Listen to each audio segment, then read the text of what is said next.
Welcome everyone to the second episode of our garden reflection. In my first reflection, I spoke about the birds and the animals. And I asked, why feed the birds? Why feed the animals? And it was clear that because of what we humans have done to our environment, we've been able to discomfort our neighbors, the squirrels, the animals that should naturally have their natural vegetation. So we feed the birds. And that took me to a second level of reflection. Why feed the birds?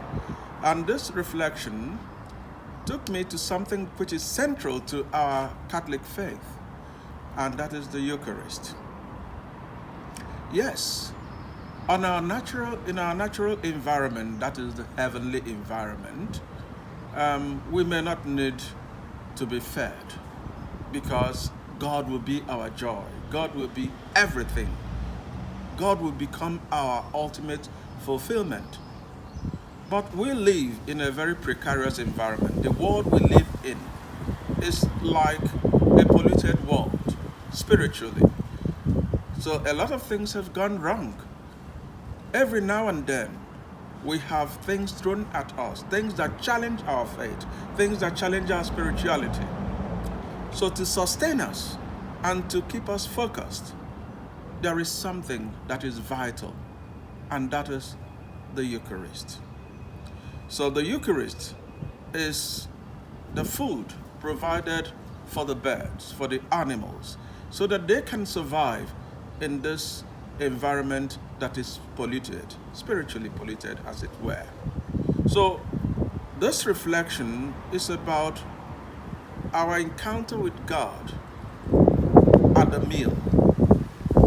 Now, my first observation was that the birds weren't coming around because there was nothing that should bring them closer. The Eucharist is our rallying point.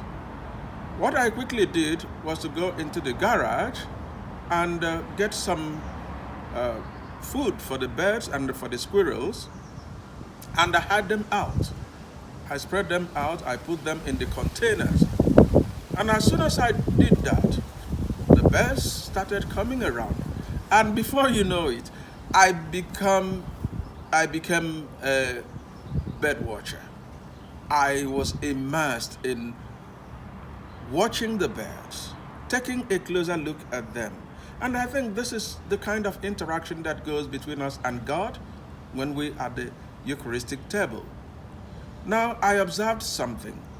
Some of the birds were able to feed on the elevated feed containers. Some others were more comfortable feeding at the ground level. And this is what this time brings us to.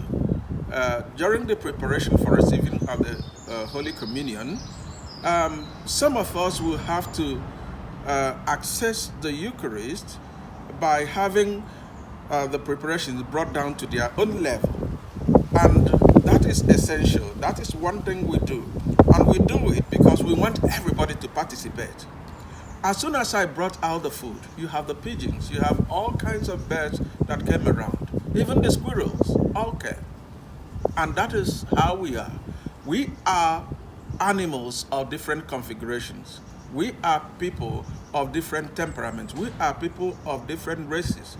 But at the Eucharist, we all congregate, just like the birds and the other animals did. And that is something for us to reflect on.